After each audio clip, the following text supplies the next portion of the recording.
Now while this has been the biggest and bestest update to come to Guardian Tales for Nintendo Switch, it also has an undercover secret hiding in plain sight. And that is that this entire update was deviously formulated to drain gems from everyone, and even force some people to open their wallets. Now overall, this isn't a bad thing as it came with a lot of benefits to players, but I can't help but feel like they really wanted us to use up all of our gems if possible. And that's where I'll start, with all the gem goodies on offer. First, the paid only one time summon banner with a guaranteed SSR, one for the heroes and one for the weapons. Everyone knows that the best value for paid gems is the once a day discounted summon, and the developers know this too. They also know that a guaranteed SSR for the cost of a temple is way too tempting to pass up, so hence we have these banners. I'm not going to delve too deep into these banners as they are very good deals, but they are paid gems only. From my perspective, I would say the weapon version is worth a bit more than the hero version in this one case.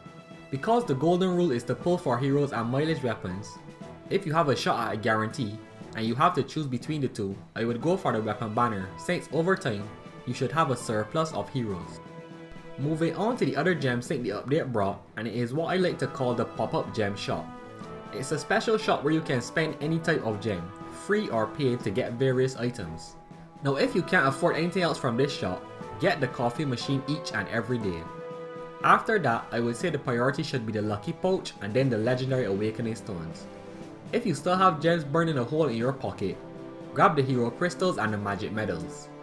Everything else besides the green hammer isn't worth the gems unless you are a baller. And that green hammer is public enemy number 1. It is also the head reason I know this update was made to drain gems. I've said many times throughout videos, community posts and comments that getting a green hammer for 5,000 free gems is the deal of a lifetime, and you should always grab it. There is no way I could have or would have ever dreamt of seeing this hammer for sale on back-to-back patches. And while it is a good thing for players who can grab it, I can't help but feel like it is a bit sly to offer the deal twice in the same month.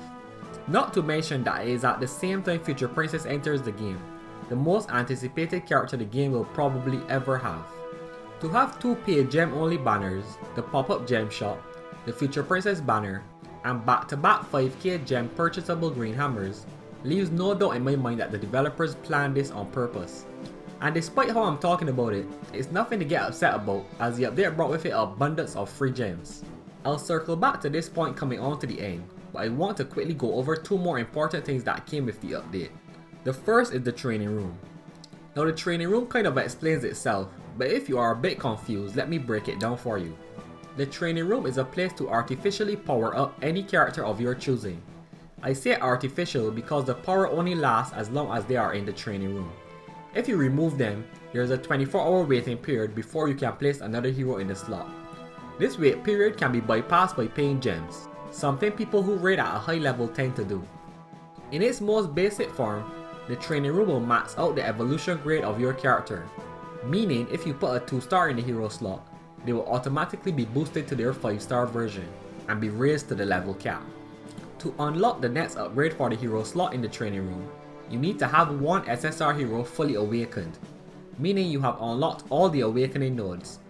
This should be key for anyone who has been playing for a bit and is basically a freebie. With this upgrade, your hero in the training room will now also be max awakened along with being max evolved, and this makes for quite a strong hero on its own. But there is one more upgrade for the hero slot you can get, and that is the max limit break option. If you can unlock this option, your hero in the training room will now be max limit broken, max awakened, and at their maximum evolution and level. To unlock this last option though isn't cheap. You need to have max limit broken 3 SSR characters. For those who have been saving pulls, you might not be close to achieving this as yet, as it takes a whopping 2100 hero crystals to max limit break 3 SSR characters. And the biggest source for getting hero crystals is pulling for heroes. Now I don't advise anyone to rush to unlock this. While it is a major power spike, it will still take a lot of pulling and a lot of time. And there is no reason to pull just because you want hero crystals, as that is just a waste of gems. It is much better to wait until a character you want comes up and then pull on that banner. For now, most people will be tossing FP in here, but if you have a character you think you may like, feel free to toss them in here and try them out. It's a good way to test heroes or to have them usable while you grind out their evolution stones in the dungeon. It's also worth mentioning that you can't do anything to heroes while they are in the training room. If you want to level or evolve them the normal way, you have to take them out first. The last major thing I want to cover is the mirror rift that is now available. I briefly mentioned this in my first video for the year, where I said this is where you farm for most characters best in slot accessories. Now there's one zone for each element, and for every stage clear, you are guaranteed a certain amount of mirror shards. There is also a minuscule chance that you get the accessory that matches the elemental mirror rift you are in. So the fire accessory can drop from the fire dungeon.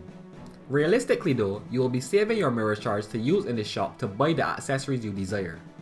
The shield I showcased in my Future Princess video also comes from this shop. You have to save and buy it though, as it does not drop from any of the stages.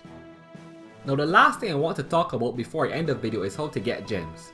I started off by talking about how the developers intentionally designed the update to drain our gems and open our wallets. But it would be disingenuous of me not to mention how many avenues to gain gems the update has brought, and how many already existed in the game. So if you are feeling pinched for gems, try looking at some of these options. First, clearing the story chapters. Chapter 10 brought its own set of stages, with the main stages rewarding up to 150 gems each. This applies to every chapter in both normal and nightmare modes, so if you haven't completed them as yet, you now have a reason to do so. More floors were also added to the Heaven Hole Tower, and some of them have gem rewards. If you haven't cleared these new stages or even the old tower stages, you have an avenue to earn some gems here. The level cap was also raised, so you should be able to go further in Orbital Lift, hopefully up to some floors that award gems. For every stage in each element in the Mirror Rift, you will get a gem reward for your first time clearing it. Clearing all these stages at least once will give you quite a lot of gems, so ensure to clear as many as possible before you dive in and start farming the same stage over and over. These first time gem clear rewards also apply to the standard rifts where we farm EXP, gold and items. If you are like me and avoided doing the EXP dungeon stages for a while, now is a good time to get your first clears on them and collect those gems. The same goes for any evolution stages you haven't had a first clear on. You also have side and short stories if you miss any or haven't played them yet for some reason. To quickly summarize, if it costs stamina, you will get some gems for clearing it the first time, so happy gem hunting. And this is all on top of all the gems we get from doing the current events and just logging in, which we get to double up on thanks to the events running concurrently.